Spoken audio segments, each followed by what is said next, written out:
Team God.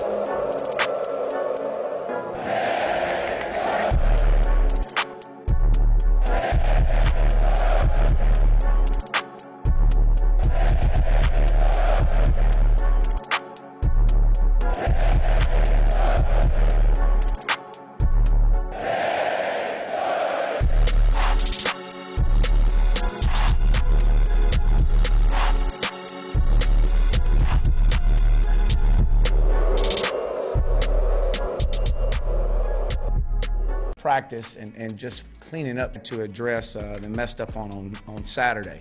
And just focus on getting better, just a little bit better every day. And I thought today we did a little bit of live work at the end, and it was good to see the energy level. We got to continue to be a tougher football team, and we got to practice tougher. We got to demand to be tougher, and I think that we're definitely stepping in the right direction. And that's competition helps a lot of things, and I think we're seeing that at quite a few positions right now.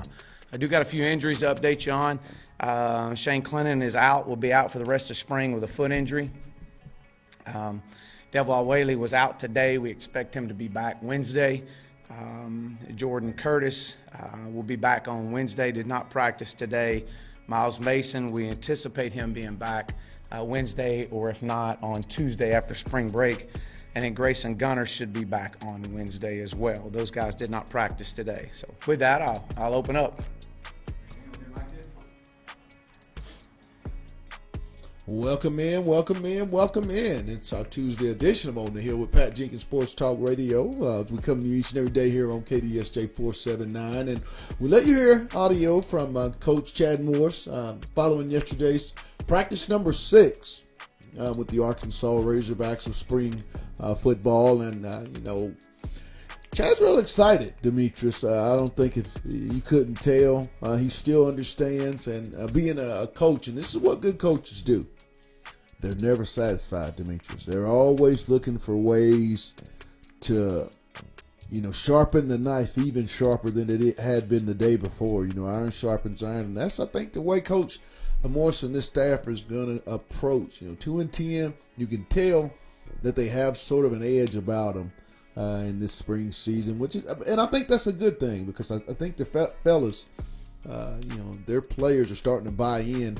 And we talked about the culture yesterday, Demetrius. That's always going to be something that you're going to hear repetitively from myself and from that coaching staff on any interviews that we may play from our availability, or probably out and about town when you talk to this staff. It's about relationships and culture and creating it each and every day and never being satisfied. And I mean, if you can continue to do that, we've already talked about the freshmen, Demetrius, making an impact. What's the timetable in your opinion? Is it year 3? Is it year 4? When does this, this culture and expectation really amp up? We understand it's going to take some time, but for the fan base, because as you know, when you hear good things about freshmen, the expectations always go up, and in particular here in the Arkansas fan base. Definitely. I think this is going to be a pillar class that comes in, a keystone piece to hopefully Chad Morris' success and his long-term success here at the University of Arkansas. I think this will be a year that you'll really see that youth movement. I think he really wanted to do it last year, but really didn't have he didn't really understand the personnel that he had to make that youth movement so early.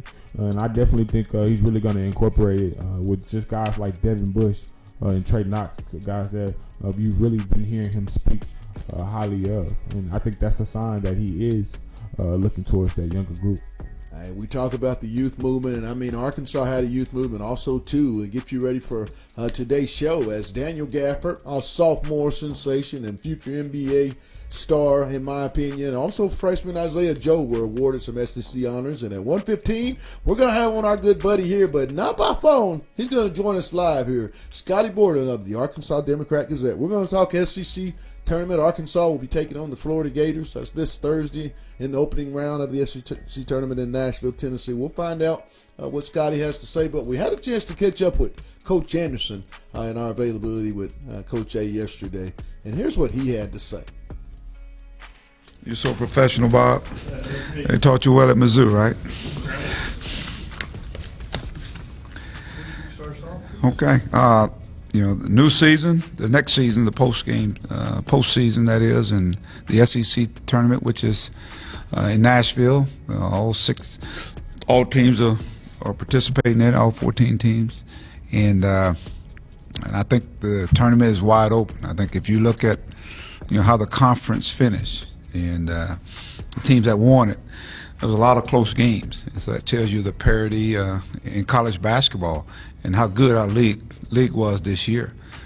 So it's an exciting time of the year, and again, the winner advances to the NCAA, and that's our goal. And you got to go one game at a time. You can't get to the next game until you play that first game, and we're playing against a Florida team that we played early in the year, our first conference game here, and they came in and stole one, and so that sets the stage for again the SEC tournament. It's a great experience for our young team. Be their first time being in an environment, so I'm really anxious to see how they respond. And based on how we've been playing, hopefully there's some carryover. We continue to play defense, continue to rebound the basketball, continue to attack the basket, take advantage of the mismatches that we do have. Daniel, he is a focal point of what we do, but then you got to make shots as well. So, and hopefully our bench will continue to play well. I think our bench has been very instrumental in how we're playing right now. It allows us to rest those guys at the same time we're getting productivity from our bench. Yeah. Mike, I guess Daniel got co-player of the week, and also I think the All-SEC team is going to be released tomorrow, and I'm sure Daniel will be on those. I don't know if there's much more you can say about him you hadn't already said, but assuming he's going to be an All-SEC guy, just what have you thought of the season he's had and how deserving he'd be of that? I think he's very deserving of it. I mean, when you look at the things that Dan has done, and of course the other night was one of those nights where he took it to another level, scoring-wise, defensive-wise, rebounded basketball. But he's been, he's had some periods in some games where he hadn't played some of his best basketball, but it wasn't because of lack of effort. We didn't do a good job maybe getting it to him, or he didn't finish well. But it's been a learning year for him. But I think it's been a development year. If you think about last year, the role he was in, it was totally different this year. And I thought he stepped up to the plate. And you guys can tell by even as he comes in here and visits with you guys, I think he's matured a lot in terms of being that guy. I mean, because he's been on the top of everybody's scouting report. I mean, 2 and 3, the players are coming at him, the physicality. And I thought, for a period there he hit the wall, but now it seems like he's ready to, hopefully, to play some really good basketball for us. But again, he put the time in. He worked at it. Just think 2 years ago he was in high school, and now this guy's being considered one of the better players, I think, not only in the SEC but in the country. And I think his best basketball continues to be in front of him. Coach, the football team has had some. Well, welcome back. It's On the Hill with Pat Jenkins Sports Talk Radio. It's our Tuesday edition of On the Hill with Pat Jenkins Sports Talk Radio, as we come to you live each and every day here on KDSJ 479. And, it's time to talk March Madness. It's a time of the year, I think, when all basketball fans really get excited. And everybody goes to 0-0. May not seem like that in the wins and loss columns after a 30-plus season regular season schedule, but here in Razorback country, I know they're playing for something. Coach Anderson always says they don't know what it is, so we're going to bring in our good buddy live. We brought him in by phone, but we're going to also take him in live, and if you want to call in to Scotty with any questions, you can do so here at 479-601-7400 during our important time to talk Fastest 40, but welcome in, my man. How's it going, guys? It's going real good, Scotty. It came out today. Daniel Gafford, first team All-SEC on the all-defensive team. Are you surprised? Or based on what we saw Saturday, it was just a matter of, if and, or with, when, not just if. Yeah, it's not surprising to me at all. Me and Bob were talking about that a little bit yesterday. I just didn't think there was any way that you could justify him not being, on the first team. Like, he's obviously one of the 5 best players in the SEC. What he did Saturday was just kind of a continuance of, kind of the way that he's played in March. I think he's averaging close to 22 points a game in March. And I wrote yesterday that he's kind of playing with a heightened sense of urgency that Mike was kind of looking for his guys to come out and play with, when they were on that 6-game losing streak, or what Mike said. He wanted guys to play with that sense of urgency during that losing streak so they could snap it. And I think Dan got that message loud and clear. And, I asked Desi Sills yesterday about what he's thought of Dan the last couple of weeks. And he said, what he did Saturday may have surprised some people, but it didn't surprise him at all. And honestly, it didn't surprise me either. He's on a different plane of existence right now. When you look at Dan and this basketball team, Scotty, it was evident to me that, roughly about the Ole Miss game, this team is playing with a lot more aggression. And what I mean by that is, connection and everything that they're doing. They're moving with a purpose on both the offensive and defensive ends. A lot of the credit when we were talking to Desi and Adriel Bailey in our media availability with those guys yesterday is talk really about the leadership of Daniel Gafford. We always talked about, and I know a lot of our listeners, Scotty's heard you and I talk about this, the lack of a leader. Is this the right time for Daniel to step up? And do you see the younger guys really following DG right now? Oh, for sure. And, Mike was not Mike, but Dan was really candid last week before the Alabama game, just talking about how there were certain times throughout this season and maybe even throughout his career where he hasn't always been the most coachable guy. But from game 1 to game 31 this year, he has grown so much, I think, as far as maturity. And I think his game has kind of followed that.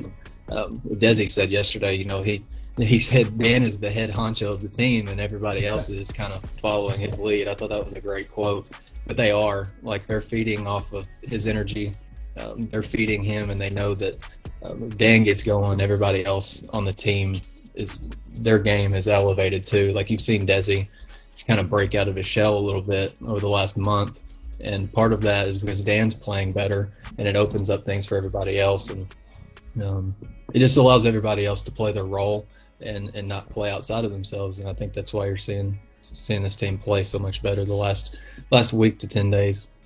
Scotty, how much of this turnaround has to be attributed to that coaching staff? I mean, let's all be clear. This has been a much maligned season for the coaching staff. I know, especially during a 6-game stretch, a 4-game losing stretch, with all the home losses that are very uncharacteristic, not only for Coach Anderson or coaches prior to. Talk about the job that Coach Anderson and Coach Watkins and Cleveland and Thurman were able to do just to hold this team together with them being so young and really not having an older guy on the team. Yeah, that's a good point. Like, it would have been really easy for a young team to kind of disassemble and kind of go their own direction when things weren't going well. Like, Mike had never had, like, it's well documented that Mike had never had a 4-game losing streak in his career before this year, and then he had 2 losing streaks of at least 4 games, and one that turned out to be a 6-game losing streak. And, like, I think they do deserve quite a bit of credit for just, like, keeping those guys together. And they're playing some of their best ball. Like, they haven't played the greatest teams like the last week and a half. Like, nobody's trying to say the Vanderbilt win was like their best win of the year or anything, but to go in there and win by 36 was impressive. And then you beat Ole Miss, who's a tournament quality team. I think you got great guard play, and Alabama's talented. Not the greatest team, but they've got some talented pieces on the team. Right.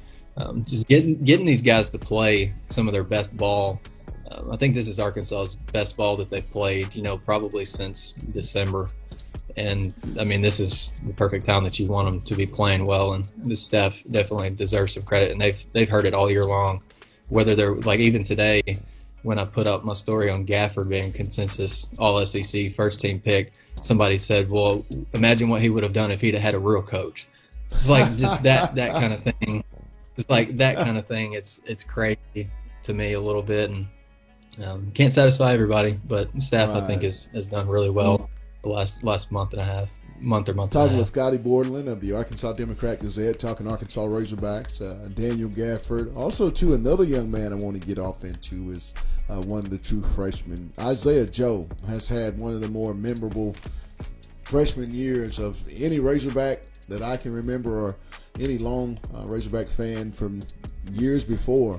Talk about Isaiah, and also, too, the second part of that question is you and I have mentioned Desi Seals all season long.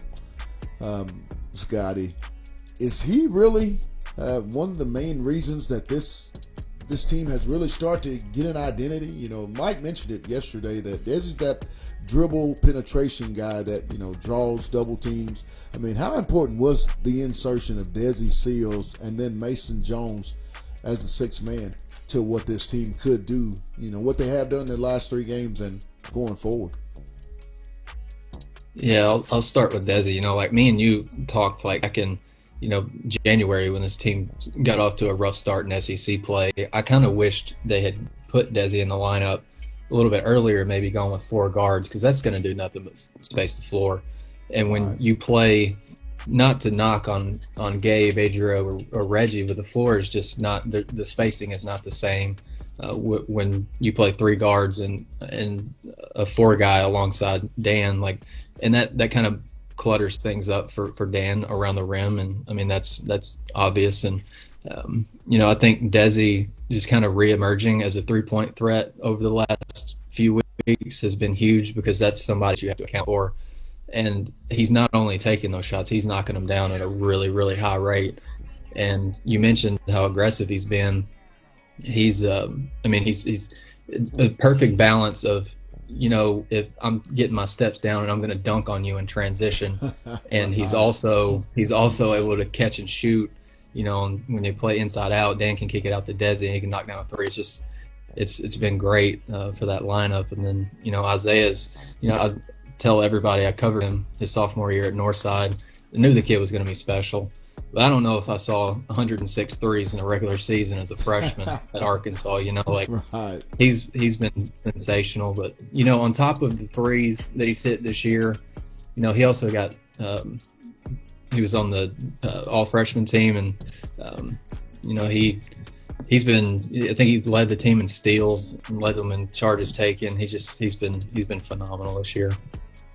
What must this team do, Scotty, to have an outside chance of making the NCAA tournament? How far do you think they have to go this weekend in Nashville? I'm of the belief they have to make it to at least Saturday for the committee to really take Arkansas seriously as one of the, you know, teams to get in. Where are you at with, you know, what do you think they have to do? Yeah, I'm kind of right there with you. I think they really need to beat Florida. Florida's one of those bubble teams. They're kind of coming into the tournament struggling a little bit after they got back on the tournament bubble. So they're in kind of a danger zone. Maybe one more loss for Florida knocks them out.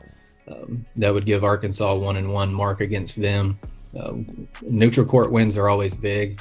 And then if, you know, you beat Florida, you play LSU, that's a team that you've beaten on the road.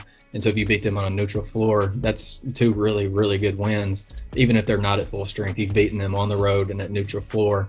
And if only they could have found a way to beat LSU in overtime or in regulation in Bud Walton, that would be a big feather in their hat. But yeah, I think they've got to get to Saturday, and if they get to Saturday, they've got to play well in that game too to kind of make their mark. Hey, as always, my man, love the news. Continue to put out those good articles, and thanks for taking time out on the Hill, my man. Yeah, you bet. Thank you guys for having me. That was Scotty Borderland of the Arkansas Democrat-Gazette talking fastest 40. Arkansas will be taking on Florida Gators in the opening round of the SEC men's tournament that will be taking place in Nashville, Tennessee. Arkansas always seems to play well, Demetrius. With Mike Anderson coached teams during these SEC tournaments, I believe 3 or 4 times they played in the SEC championship game, multiple times got into the semis.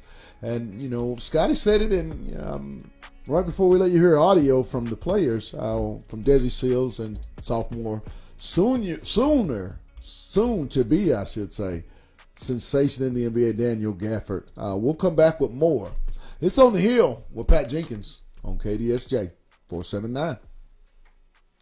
Playing real well. I think you've hit 10 out of 15 threes the last 3 games. What's it like starting, and what's been a big key to your play? I just like my teammates having confidence in me, and I just got to go out there and do my job and have confidence in myself. That's the main thing.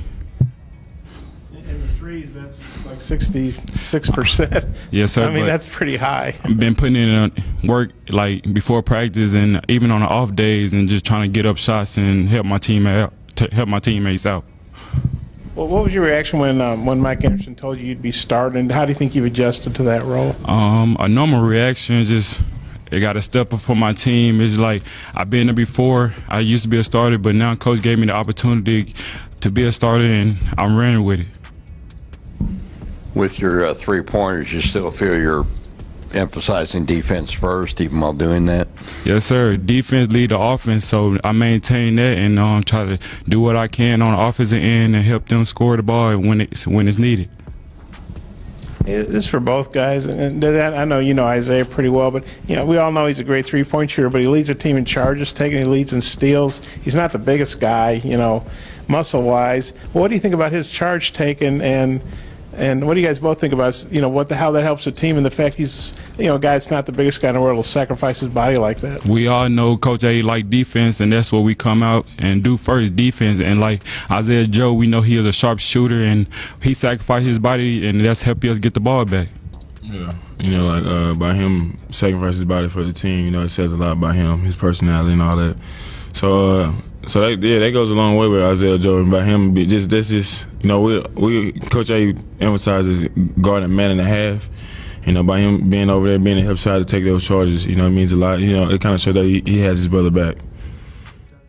For both guys, just what have you thought about Daniel's play the last week, and you feel like he's kind of playing with the sense of urgency that Mike talks about all the time? Oh yeah, Dan is he like what's at stake. It's March. March is like that. It's basketball fever. That's the time of the year. So, not only Dan, but like every player has turned it up a little bit, because we know what's at stake. We're not trying to go home. We're trying to go as far as we can. I just feel like Daniel Gafford playing like Daniel Gafford, like what he's supposed to be doing. He is the head honcho of this team. We following his lead. But do you guys think he's staying at an even higher level? Especially Saturday, he just seemed like he was unstoppable, That's Daniel Gafford. That's what he's supposed to do. And that didn't surprise us. It probably surprised y'all, but that's what Dan does. That didn't surprise us. He doing that in practice, and he taking to the game. Take it to the game, and that's what we need him to do, and we're gonna follow his lead.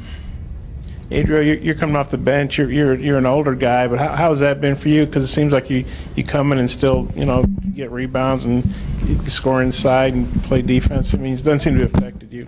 Oh no, it's just sacrifice. If it sacrifices me starting for us to win and to get to win games, then I'll do that. I'm all about winning. What do you guys remember from that first game about Florida? I know you only scored 51. And how long ago does that seem? Because it was really early in the year, obviously. It seems like it was a little minute ago, but Florida, we know that's a good team. We're not going to base our approach to the game of what happened last game. We're going to approach that as the next game on the schedule and try to win. We're going to come out play tougher than what we did last time and try to execute more on offensive end and defensive end. We hopefully come out with the win. You say during that first game against Florida, the bench didn't score at all. Just kind of how much is on the bench to produce this game? Well, we're a different team from when we first started out. We've got way better. We got more guys in tune on what we're trying to do. So I'm not worried about bench scoring. I'm pretty sure we're going to come in and provide. So as I remember, Mason Jones scored like 30. Welcome back. It's On the Hill with Pat Jenkins Sports Talk Radio. And real quick, want to give a shout out to our sponsors, Lindsay & Associates, with an office location in Fayetteville, and office location also too in Rogers. The Baymont Hotel, located at 735 South Shallow Drive in Fayetteville. Locomotion, just below the Northwest Arkansas Mall, and our newest sponsor, Corey Beck's Custom Painting. I want to give a thank you, as this would not be possible without the support from you all. But came in with a little audio from sophomore, or I should say freshman, guard Desi Seals and junior forward Adriel Bailey. They previewed the SEC upcoming tournament and talked about big dog Daniel Gafford. And for those that have just tuned in, Daniel Gafford was named AP First Team All-SEC. He's also a member of the All-Defensive Team, and also two true freshmen, Isaiah Joe, made the SEC All-Freshman Team. Those two young men, well-deserved, for a program that just continues to grow and mature each and every day before our eyes. But we came in also, too, and want to talk a little football. Yesterday, we were out at spring football practice, and just the things that I'm seeing, Demetrius, with this football team coming from an 0-8, 2-10 year. I continue to be encouraged with Chad Morris. We had opening audio from Coach Mo talking about his improvement, his excitement for the receiver position, the running back spot, and even the offensive line. You mentioned the offensive line in depth in yesterday's show, Demetrius, but just the energy from those young puppies. We always say if a dog gonna bite, he gonna bite when he little. These cats they got in this 19 class, these some dogs, and they're definitely biting in spring ball. The ones that have come early. I can agree. Like we were talking off air, I think this is going to be a really scrappy offseason. I know a lot of people don't condone fighting amongst the team, but I think this is going to be the year where there's so much competition that these guys are going to go at it, and I think that's going to be a good thing. I think it's really going to add an edge to what Chad Morris is really trying to bring from just a culture aspect. I wouldn't just say offense and defense. I just say with the culture. I think he really wants to instill a physical culture, and I think you need that within the team. I watched this program in year one of spring football, from year one to year two, and watching the way that they just carry themselves, the way practices are run, with the crispness that they're able, in which to go through practice. Coach Mo can call out, whatever period they understand. It's not the teaching process where we get to the station, and now Coach is going to have to take that 5 to 10 minutes of trying to get me ready for the process. You can tell, like I said, Demetrius, we talk about the culture and the concepts, and that's Morris. Culture and concepts. Continue to recruit at a high level. Develop your kids, and that's going to be a recipe that I firmly believe is going to be result, and it's going to yield a lot of wins here in Fayetteville. But it's really impressive, and I'm really impressed with the offensive line. The body fat, the muscle that these guys have added, and their mobility it's been something that I've been really thrown away, because I didn't see that happening 2 years ago. Coach True and that strength staff has to be given the ultimate props for what they've been able to do, because Demetrius, this is the first time they came in, and this was about identifying every particular athlete and what body weight that best fits him, to go out and maximize his ability on each and every Saturday. And to me, I think the kids are buying in. I mean, what do you think?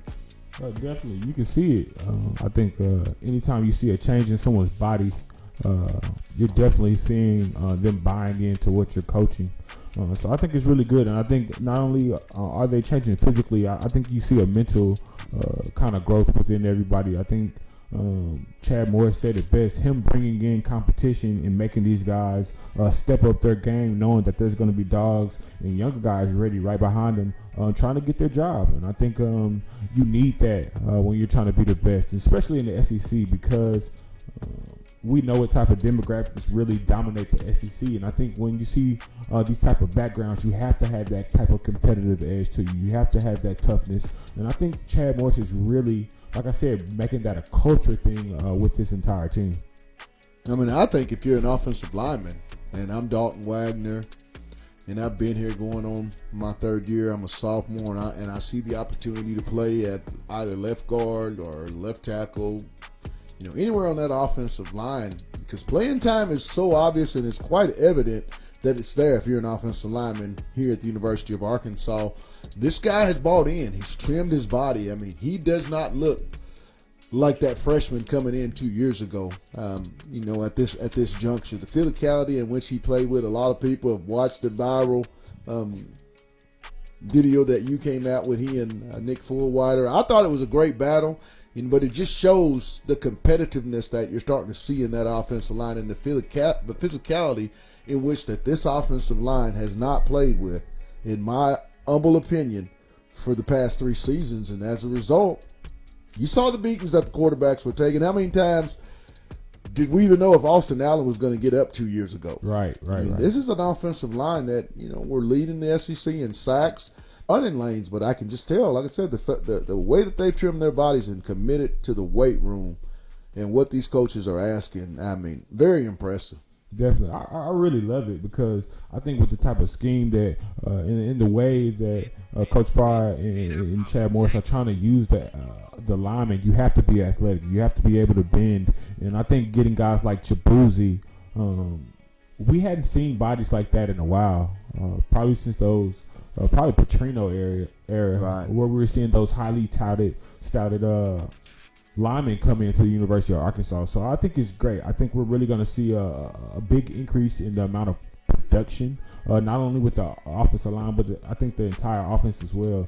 I think we're going to have a huge year from the running backs. I think you're going to see a lot more explosive plays. I think Chad Morris really mentioned that on the offense, that you can really tell how a team's doing on offense by the amount of explosive plays they have, those 20-plus plays, 20-yard-plus plays. And I think this year you're really going to see him open up that playbook and stretch the field. I think as this offensive line continues to improve, and I think as they get more and more depth with guys that'll be coming in the August, guys that's going to help them. Monte Spivey, I think he's going to be a great addition. Speedway Traylon Burks is going to be also an added addition. TQ Jackson, Hudson Henry. This offense is going to be vastly improving. Get a huge boost and injection in talent and speed and size here in a few months. So you've been to more spring practice than me. So thus far, who's your, I should say, coming out guy for the spring? Who's had the most impactful spring thus far that you can say? TQ. Trey Knox, without doubt. This guy brings an energy and an urgency at the wide receiver position. And when you see right there, because it's the position that you can see the most, you're out there on an island. So you understand when swag's on the field, and everybody's going to see that, and it becomes like an infusion of venom. When you got one guy out there talking, and he's making plays, the whole world's seeing this, and then everybody wants to make plays. And I think that's what Trey Knox does, is he makes your offensive brother. You see TQ making a play, well, Jordan Jones wants to make a play. Corlin Jackson wants to make a play. Well, then when Corlin's making a play, well, Hudson wants to make a play, and Cheyenne O'Grady wants to make a play. And then you have all these guys that are really having fun. And I don't take what Trey does as a cocky type of gesture when he's out there having fun. He's just infusing energy, and you have to have, you got to have a couple of energy guys in football, because it's all about emotion, and he plays at a high level of emotion. Secondly, I would have to say Greg Brooks. Don't let the size underestimate you. He might be 5'10", 190 pounds, but every time I've seen him in a physical drill, he's not back down. Devin Bush, Mateo Soli, I think with added pounds, he's going to be an all-SEC player in his career. Eric Gregory is a guy that I think is going to really push Sosa and TJ and Briston Guidry, John Marshall, Isaiah, Nick Fullwider. Not to mention that they still have Taron Carter, Colin Clay, and Enoch Jackson that are going to push as 3 more true freshmen that are going to come in. This freshman class, I've told you, Demetrius, it has a different it to it. It has that edge. And I think when you have classes like that, you can build on classes, and they're going to be able to recruit greater players behind them, because at the end of the day, it's all about wins with this group when you speak to each and every one of them. I'm going to have to go with Ben Hicks. I think Ben Hicks has brought a sense of comfort amongst the offense. I see a direction. I don't know what's really going to end up happening once Starko gets on the field, because I do think he's going to really press him for that starting quarterback position. But I think right now you see a calmness about the offense. I think kind of last year we were kind of topsy-turvy as far as who was going to run the offense. We didn't know if it was going to be Ty. We didn't know if it was going to be Steamboat. So I think now we have an identity, and I think now they can actually do more fundamental things that we weren't able to do last year, because, like I said, I think Chad Morris really didn't understand the personnel that he had to really make the offense work. He was just kind of guessing and trying things. But I think now that he has a sense of comfortability with Ben Hicks and kind of understand him as a man and as a person, he can kind of understand what he can and cannot do within the restraints of this offense. Before we go to audio with former Arkansas linebacker Dre Greenlaw, and then following Dre, we'll have Andrew Epperson to talk the neighborhood, talking women's basketball, what they have in store. I want to make a note for you guys, you Razorback listeners. Think about this. It wasn't a year ago, too far removed, that the quarterback room had so many questions. We're sitting here today with a 4-star incoming freshman in KJ Jefferson and 2 graduate transfers, and we're feeling really good about that room.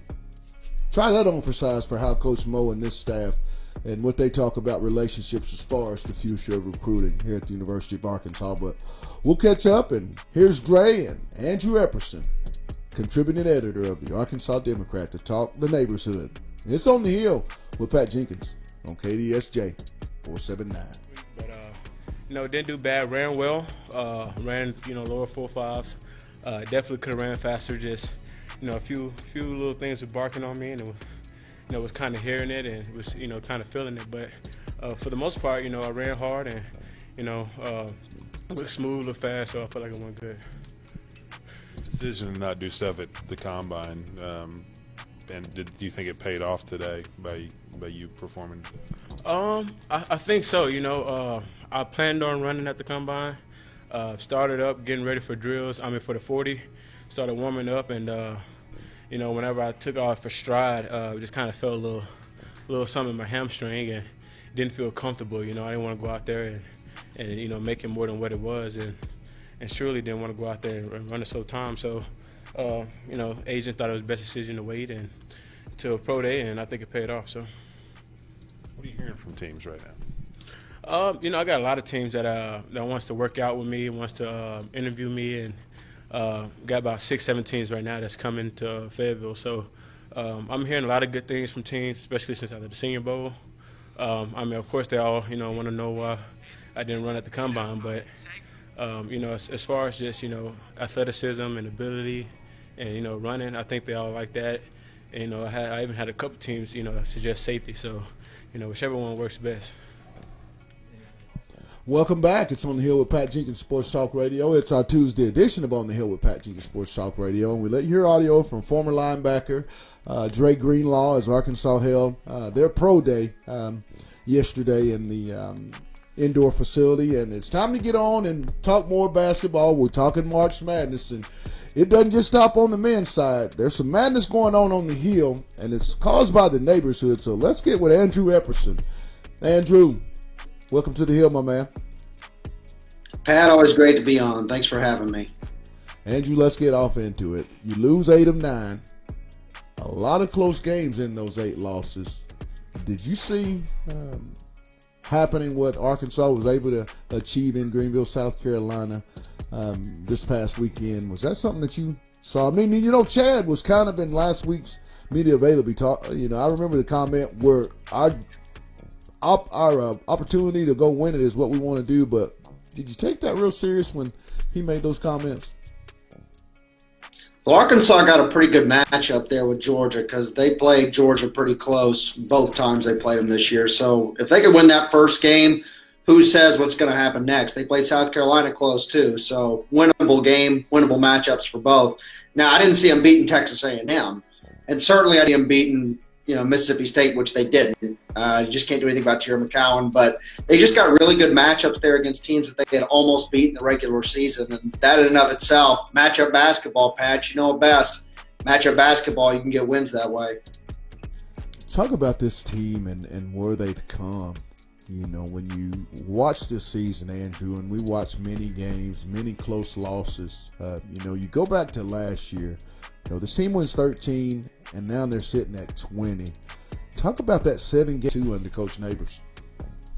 Oh, geez, it's night and day. You know, when you bring in Chelsea Dungy, you know, that'll do that for you. 7 wins. Could have been more than that. And, you know, that just makes me wonder about next season when you got Amber sitting on the bench. You add her into the mix. That's probably more wins right there. But, you know, players changed roles. Coach is in the second year, so he's able to, or third year, so he's able, second year. So he's able to implement some of the stuff that he had, you know, won last year, but just didn't have, you know, the resources or time yet. Good point. And so 7 wins, you know, is just kind of expected from what happened last year, considering the lack of scoring, lack of playmaking. And then this year you add in, you know, one of the best players in the country, and it's a completely different ball team. Losing streak, you know, it's kind of in a slump. She comes out and sets the SEC 3-point record with 13 in a tournament. Also, too, here over the last couple of week or two, Alexis Tolfree has started to get her groove back, and then you add IT Galden. You know, in your opinion, after what they did this weekend, Neighbors?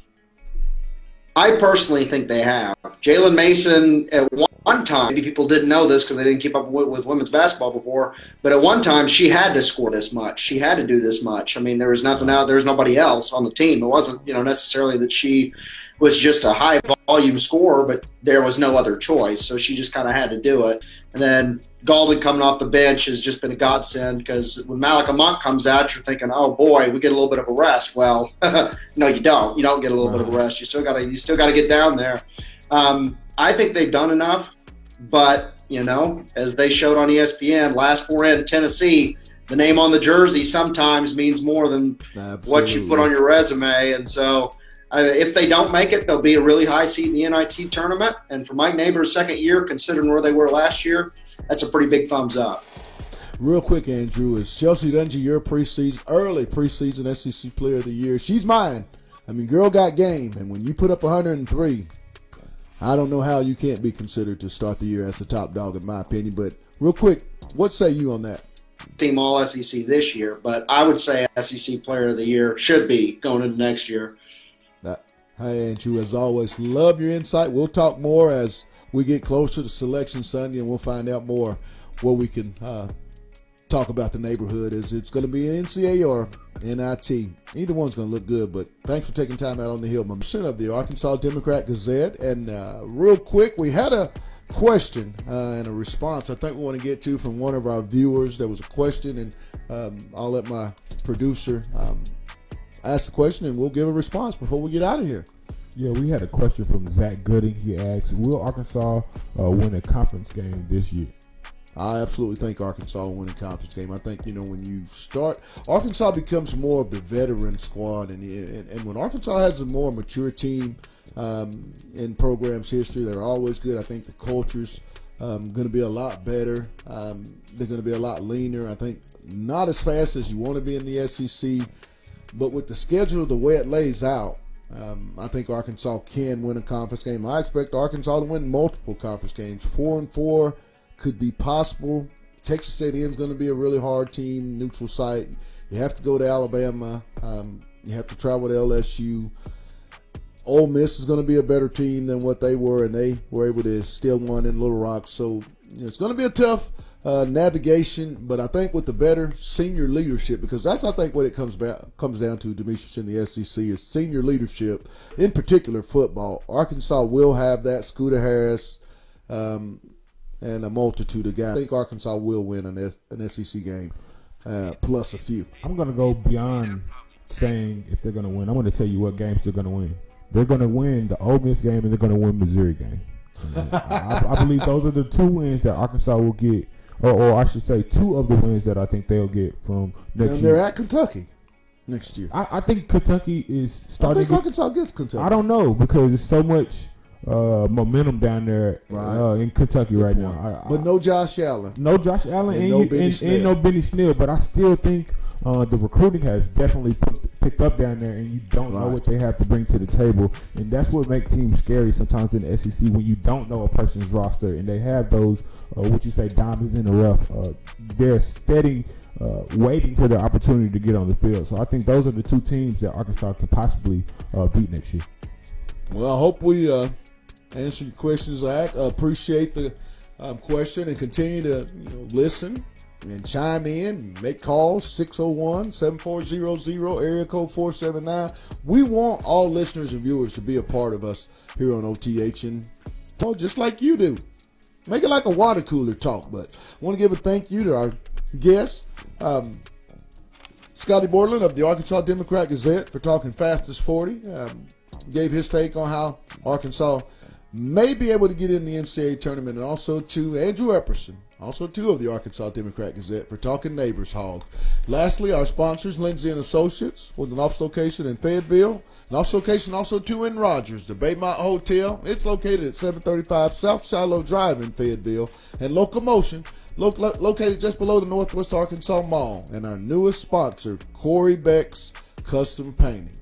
Until tomorrow, it's on the hill. And lastly, I cannot get out of here without giving a big shout out to my producer and co-host, Demigod, but I call him my home guy. Until tomorrow, it's on the hill with Pat Jenkins on KDSJ 479. You guys have a blessed one.